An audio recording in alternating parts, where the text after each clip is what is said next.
Productive Dentist Academy podcast network. Most dentists focus on production when they want to increase profitability, but production only takes you so far. Welcome to Investment Grade Practices podcast, where we believe private practice dentists deserve to get the lifestyle today while building an asset for tomorrow. Join your host, Victoria Peterson, to design the practice of your dreams and secure your financial independence. Let's get started. An owner's mindset isn't about control. That's old school. Today's owner's mindset is about becoming a steward, and stewardship requires partnership.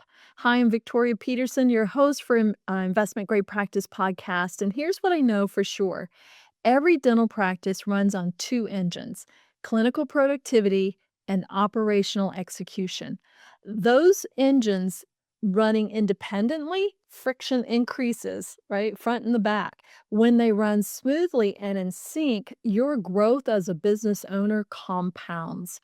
I'm here today with Joanne Miles. She's a senior investment grade practice business advisor. We love having her on our team here at Productive Dentist Academy. She's also a diplomat in the American Academy of Dental Office Managers, and she grew up in this industry as a young child dental assistant. So uh, I don't think there's a thing you've done except pick up a handpiece, and I'm pretty sure you picked that up out of the mouth as the law would allow to adjust contemporaries.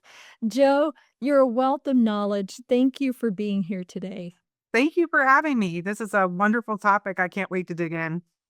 Well, you brought this topic up, and I love it because it was hidden from me as well. And so this episode is called The Hidden Profit Lever. And you're going to bring a new perspective to it, that lever is the doctor office manager partnership and how that drives profitability. Tell me how you got interested, or what brought that top of mind for you. Well, as you said, I kind of grew up in dentistry, so I've been around a long time. And what I've learned along the way, through trial and error, a bit of baptism by fire, is that the relationship for a truly successful office, there's an arc of its growth, and the relationship between a doctor and their office manager, and we can define what I mean by office manager, um, is probably one of the most pivotal pieces. Like we call them levers within the Mhm. business that have to be there, and it's really trust. We talk about trust, but trust isn't emotional, it's operational, right? Yes. So when trust breaks down, so does the system. And one of my favorite quotes from James Clear's book of Atomic Habits is, we don't rise to the level of our goals, we fall to the level of our system. So it all is predicated on this level of trust, but that trust between a OM and a doctor is really based on operational excellence and that partnership. I love that. And most dentists focus on production when they want to increase profitability. If they didn't, we wouldn't have a company named Productive Dentist Academy. But production only takes you so far.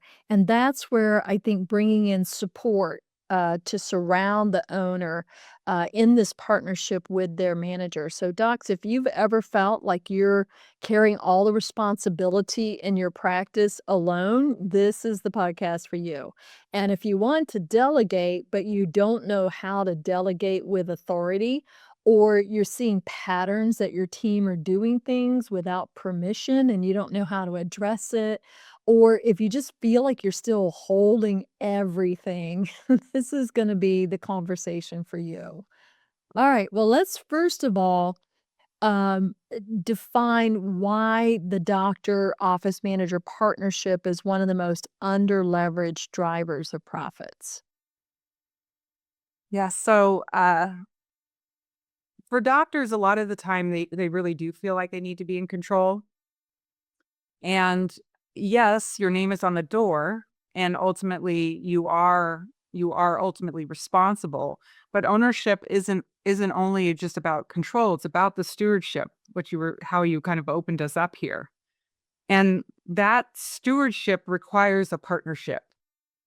And they're chair side often in the times their eyes are in the mouth. They're the clinical driver of the practice. So they can't have their eyes on the ball, every ball going on around there. I often say that a lot of management is just managing the spinning plates and not, knowing when to run over and kind of hit the spin again so it doesn't drop. And if the dentist is trying to go at it alone the entire life of the practice, then you're just going to have chaos. You're going to have plates that are going to drop. So that's where the trust comes in. Trust but verify, we always say here. Yeah. And that is part of the overall mechanism of the success.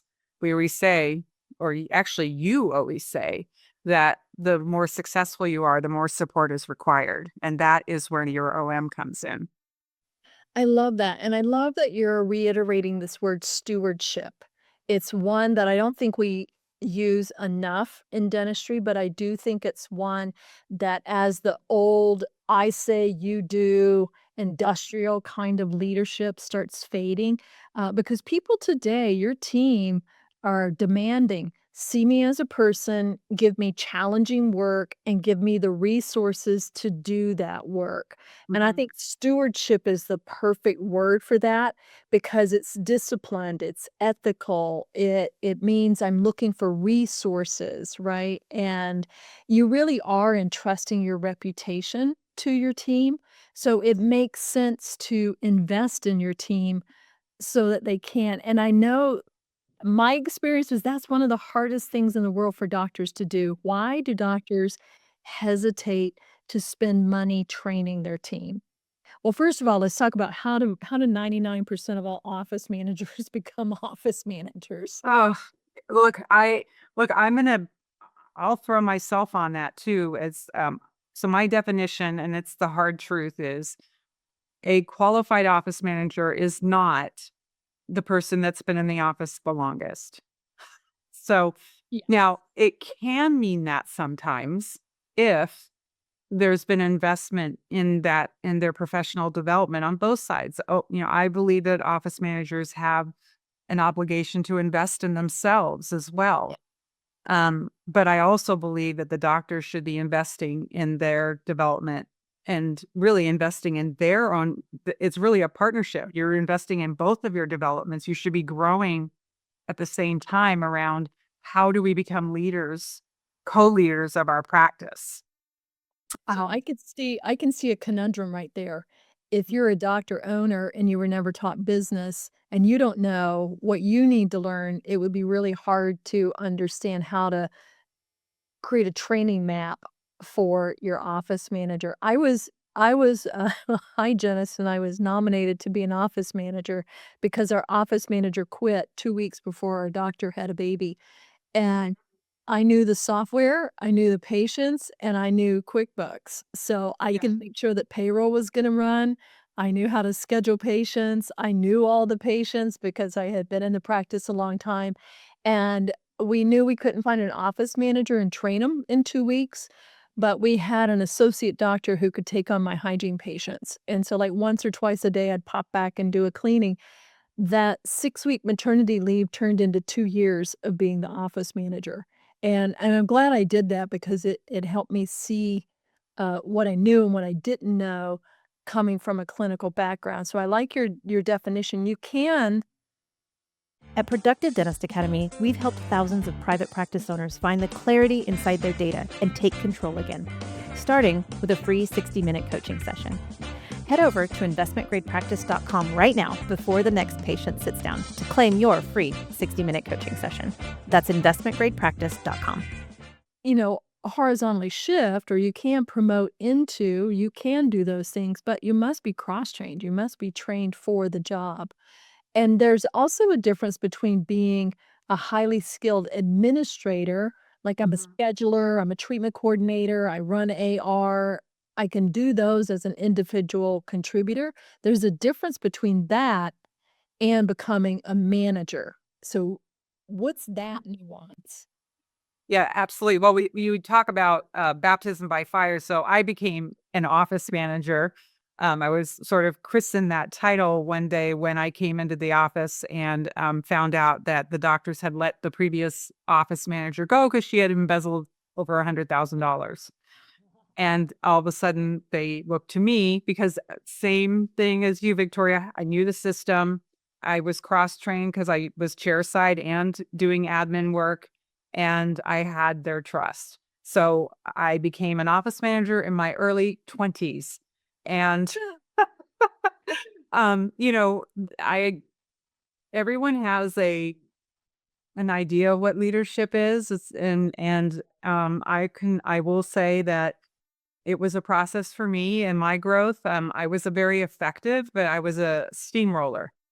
And maybe not exact. I probably wouldn't have want to work for me. But I was effective, but there was a lot of flat bodies behind me. And that took a lot of lessons and a lot of learning and trusting, finding those mentors, finding those people that kind of went before you that see something great, can see the diamond in a rough and be willing to work with you. But then you have to have a willingness to be told some truths and learning how to grow there.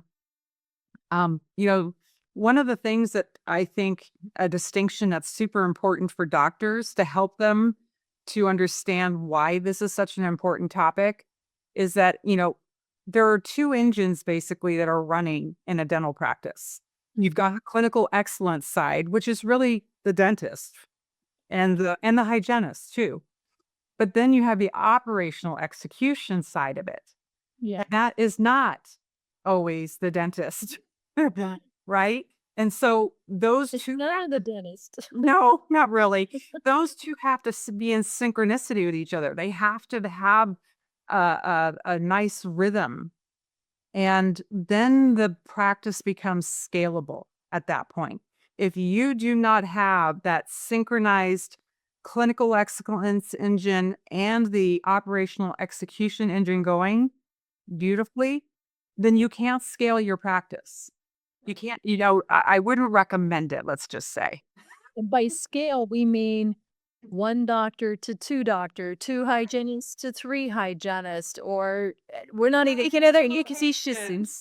yeah, I was gonna say before we even we have got so many beautiful entrepreneurs who don't have location 1 on lockdown, and then like, we saw one guy buy 2 practices in 6 months during the pandemic because everybody was just buying practices.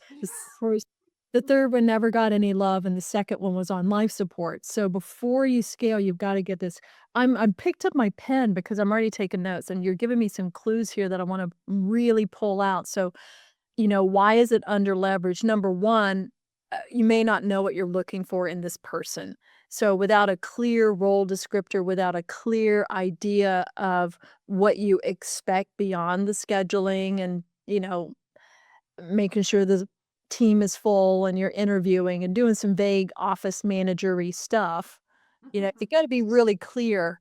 And then the number one thing I heard was that makes the candidate even a candidate for this role is that they have to pass a background check.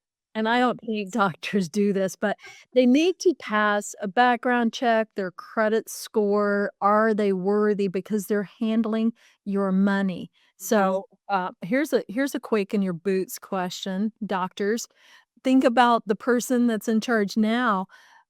Would you trust them with your retirement, with your ability to retire? Will they handle money in a way that ensures that your business is profitable and you can reach what you deserve for investing? You took the risk in being here. As a business owner, you deserve profits, you deserve a reward. And all of this is being entrusted into your team's hands. And so, I love high trust. It is the most high trust relationship in the office. So you got to know that they're financially secure. They're going to take care of your finances in a great way. But then the other side of the coin was high emotional intelligence because they're going to support the culture that you want to build. So you can build it like a steamroller, or you could, I don't know, I'm trying to think of a steamy analogy here that doesn't sound like a hot tub. But it could be something pleasant, or it could be something really good. A nice sauna. A nice sauna, there you go. Yeah. It's like a spa day for everybody, so it feels warm, it feels comfortable, it feels engaging, those kinds of things. So, where do you see let's say I've got one of these. I've got a beautiful office manager. I'm learning, she's learning, they're learning, he's learning. Where do you see the common breakdowns in that relationship? I would say one of the bigger breakdowns is this lack of clarity, not only between okay, what are our rules of engagement, if you will? How are we going to stay in alignment as a leadership team? So there's that piece of it. So there's absolute clarity about our cadence of when we're going to meet as a leadership team. What are we going to cover during that time? That it can't be a shoot from the hip. There needs to be a true agenda. Um, and then there has to be action items that are taken out of that.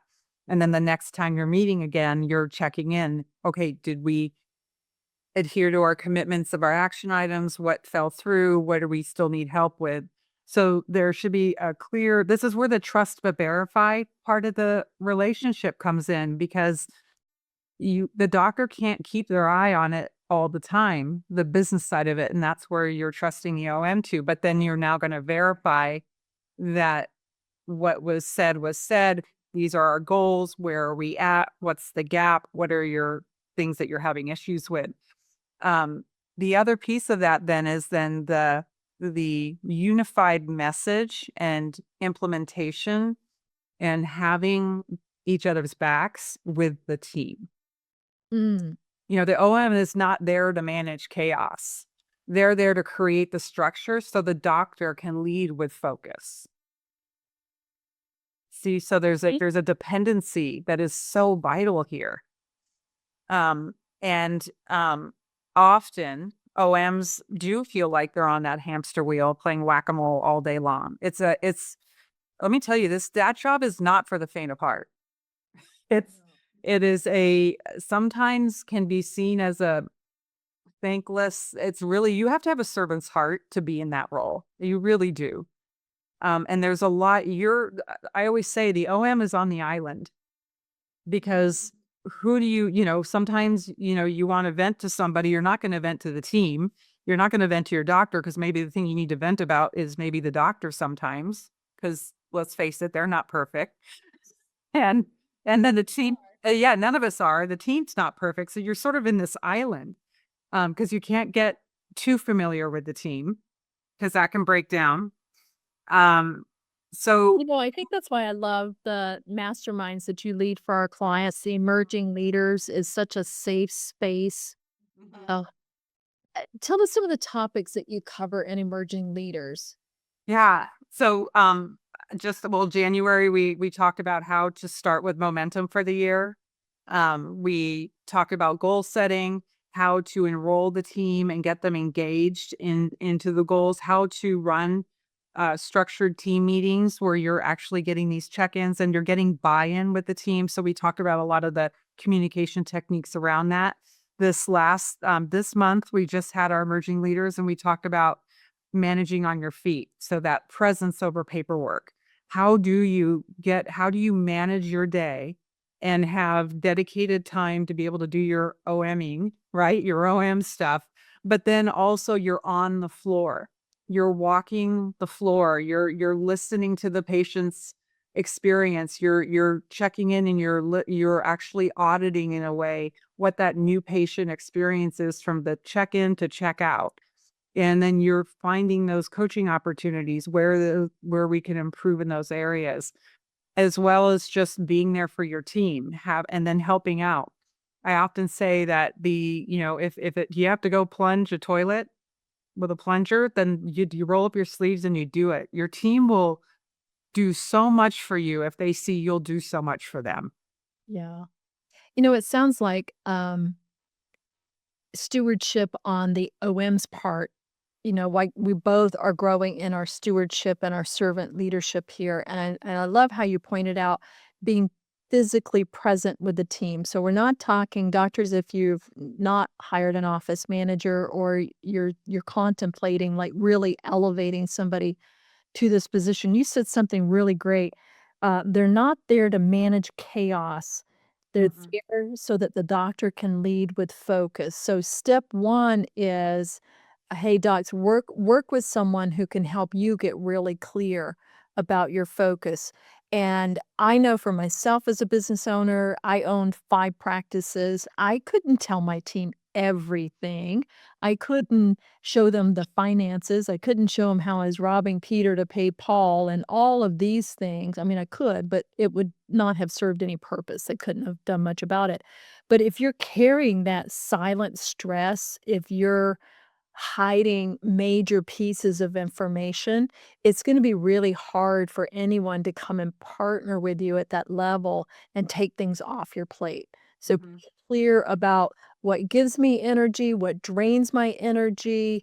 I'm a visionary, but I do need someone who can handle the details. It's really getting clear about those details and setting priority.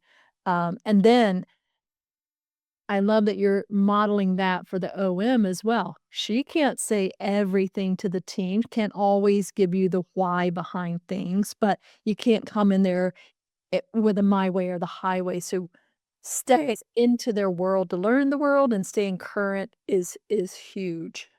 Um, oh, I I feel like there's this piece of delegation without authority. How do you really design like a decision-making tree or authority tree, a document that says you've got authority to make these kinds of decisions and give me a recap. These decisions we have to talk about, and these decisions are only mine, the owners. Right. I've worked with, I would say on the entire pendulum swing. I've had that kind of a relationship with the entire pendulum swing. And there's a couple areas for me as an office manager that I have a deal breaker.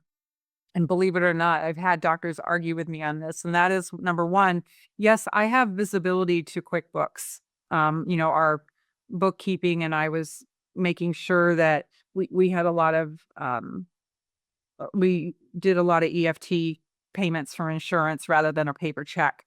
So I had to kind of know, okay, what were the EFT deposits and from what company, so I can make sure that my accounts coordinator knew what EOBs to pull and make sure we posted them. So I had a lot, and I paid the bills, so I would, go ahead and I see like our Patterson bill needed to be paid. I would be reconciling those statements, making sure that we actually got everything that we're getting charged for.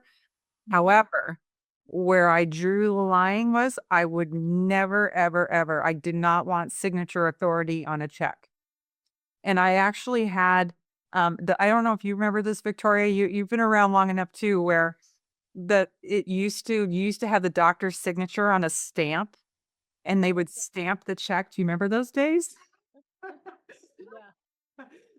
So I just said absolutely not. And I did have a partnership practice where they're like, well, you could just sign them. I'm like, no, you need to sign every single check. You need to see the invoice that's attached to the check that I actually printed out for you so you can see where your money is going.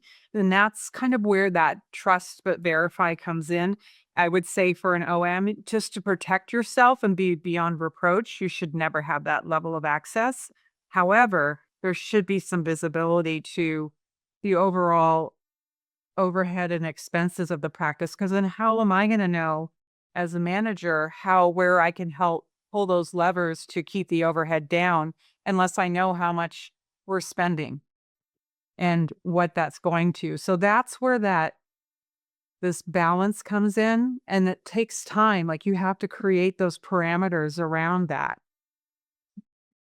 Yeah, well, and I tell you what you're describing are just business best practices. And as you're listening to this right now, and maybe you are smaller and you've got one person and she's your sister. or is she somebody that you really depended on for a long time? I think to your point earlier, longevity and being familiar with someone, they become like family to you. That is a wonderful thing. Mhm. Also, is the hallmark for statistically the person that will embezzle with you. And so it's not that they start out that way, but a life event could happen, their health, the spouse's health, some financial crisis, and then slowly leaks start coming in. So you never have the person who's depositing the money reconciling the QuickBooks and then paying the bills Mhm. and going to the bank. It's just break that system apart. If you make deposits, you do not write checks. If you Mhm. if you make deposits or you write checks, you don't reconcile the books. If you do write the checks and reconcile the books, you hate a CPA who ties everything back to Absolutely. with your practice management system, with your AR, like, every month. So, this is kinda beyond the scope of this podcast because 'cause we're just talking about relationship, Yeah. but this is how quickly I was gonna ask you the question, financially, how does this impact if you're not in alignment? But embezzlement is probably one of the, you it's going to happen to everybody. It's just a matter of to what degree and how quickly do you catch it. It's unfortunate, it really is unfortunate, that it is prevalent in our industry. I've personally have discovered, I would say, through, my roles throughout dentistry, probably 7 embezzlements. Mm, And it's a head scratcher every single time about how creative mhm. people get. Like, it's a lot of energy.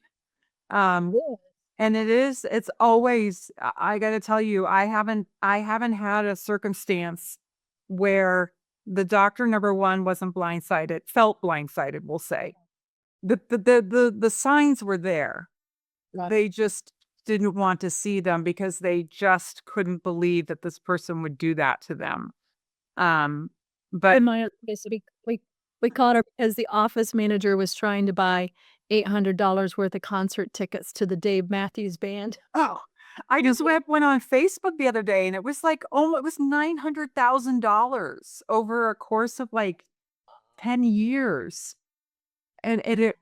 So yeah, and that one was just, they weren't watching at Oh. all. So now that we scared doctors from ever having um, let's start about where do you see the breakdown first? So if you haven't truly sat down and created a job description, have clear expectations, if you, the doctor, haven't done the work to understand what you want, what your goals are, how you measure it, weekly cadence of checking in, what are the smaller areas that you would see an overwhelmed OM? What would be some of the things that you might see first? In regards to just this, we're going back to the relationship, right? Yeah, like Okay. if there's a misalignment there, we see where it shows up financially, but where Yeah. else would it show up even Well, early? I would say a lot of it also is if you are going to put the authority, give the OM an authority to, let's just say, manage and correct the team, right? We've created our parameters. Like, you have an employee manual, and the OM is going to be in charge of managing that. And then let's say there's a dental assistant that is continually late, right? They're constantly showing up late. This happens to be just the doctor's favorite chairside assistant because they just are so good chairside, but they just can't show up on time. And then you have, as the manager, this conversation with them. You come with a plan, you explain, how this isn't going to work for the team. And then they go crying to the doctor. And then the doctor says it's okay and undermines the OM. I would say that's one big breakdown. So that's where alignment of authority does need to come in place. You've got to have their back if they're actually executing on what you agreed upon. Um, the other area I think also coming back to is these structured check-in meetings. There has to be this structured check-in meetings. And as your practice grows and becomes more complex, I would also recommend, if possible, that they're there with maybe the CPA meeting too, where you're checking in together. And of course, this isn't gonna be like, you don't need to divulge what your draws are, but we all know you're going to get paid as a provider in the practice. So that really shouldn't be a secret. That shouldn't be something you feel like you have to hide. What you do on the back end is for profitabilities or your tax structure. Yeah, they don't need to necessarily know that, but just the day to day, here are where your overheads are. Here's where the spending is. Here's where things I'm concerned. Sometimes the OM can fill in the gap that the dentist can't. Yeah. Right. So I think that having that visibility to the profit and loss statement from a overhead management stewardship, we're going to go back to that stewardship word, is very important because again, they know they can help control the costs and the spendings or the cadence of when we order dental supplies. Sometimes that alone gets out of hand. So I like what you're describing here. Going back to there's clinical operations and there's clinical functionality, and then there's operational functionality. But even in the P&L review, it could be like that. The doctor, his leadership and guidance is what generates productivity and revenues, right? So my philosophy of care, our standard of care, setting clinical benchmarks, and then making sure that the scheduling templates are in place for productivity. That's doctor leadership. And OM takes the profitability. Our supplies are within budgets, our labs are within budgets. I'm monitoring the write-offs. If they escalate above a certain point, I raise a red flag.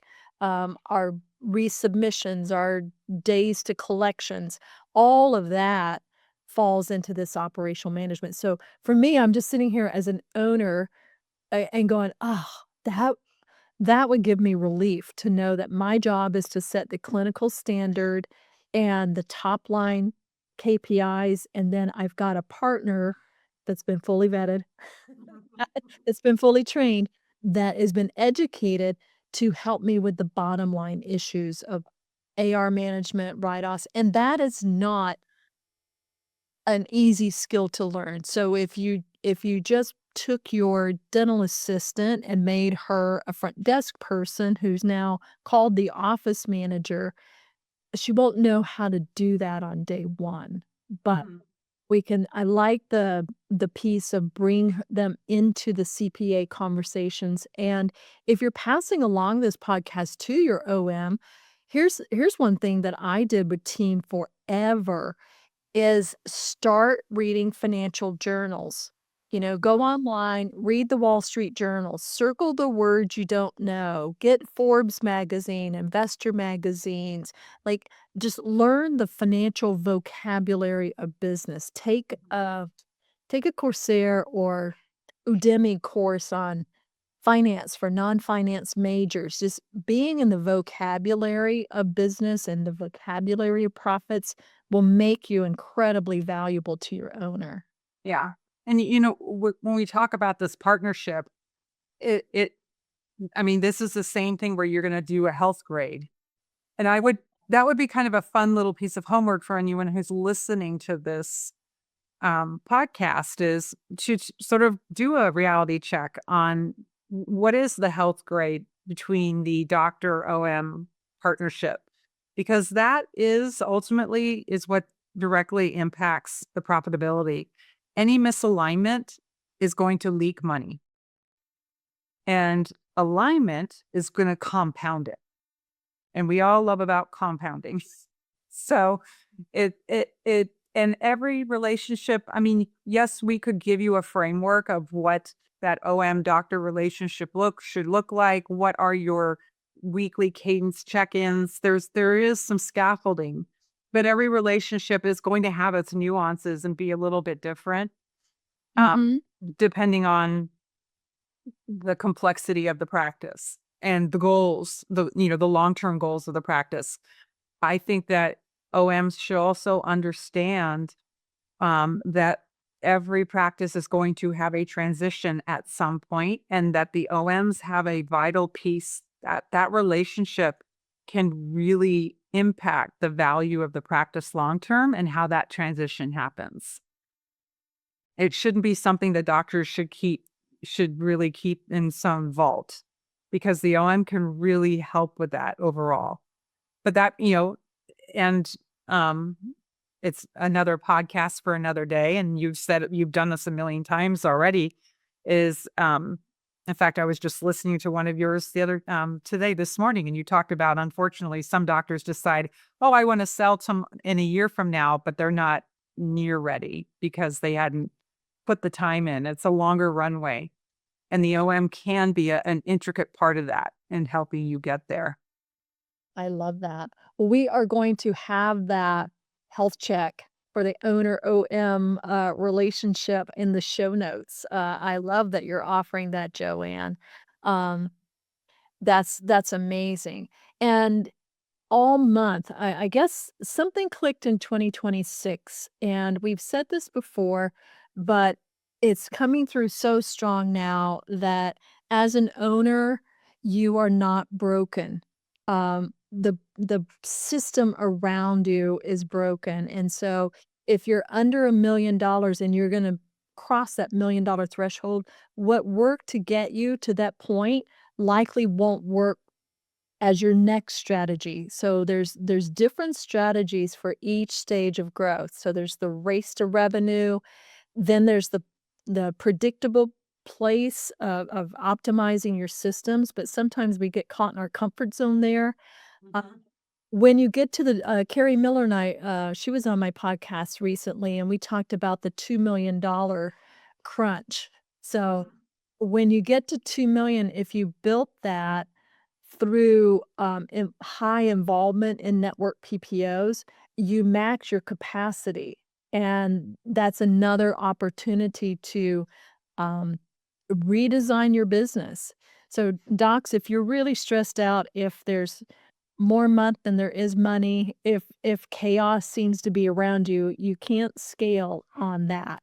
But what you can do is get clarity about where the chaos is coming from and fix one thing at a time. Just fix that next thing.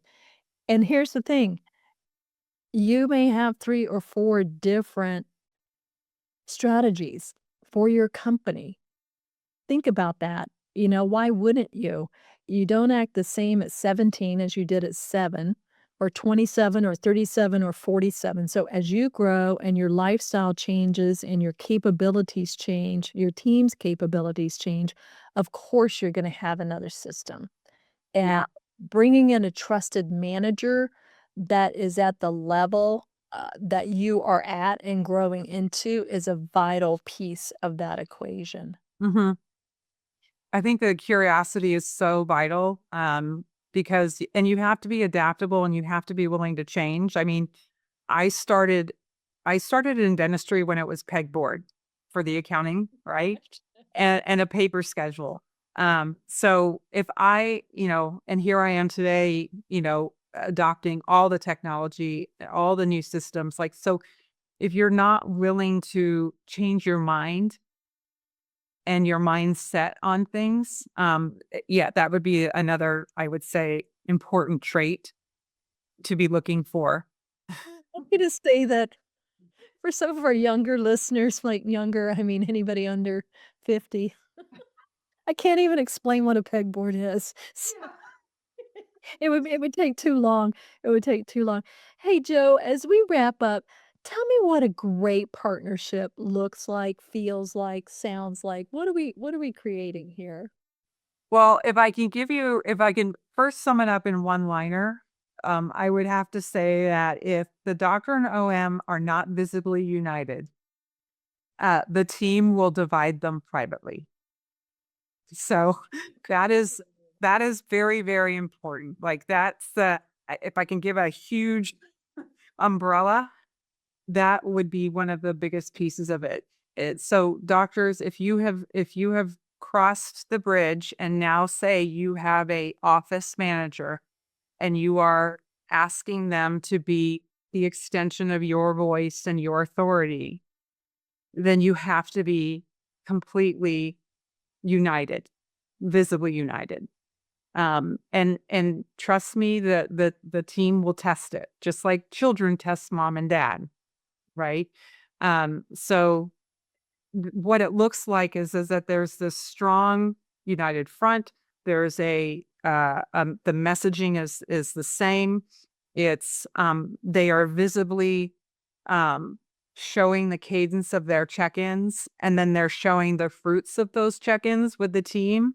And I would say the other piece of this is the sometimes the not sometimes the OM often is the counterbalance in the with the doctor. Doctors have gone, and you'll hear me say this all the time.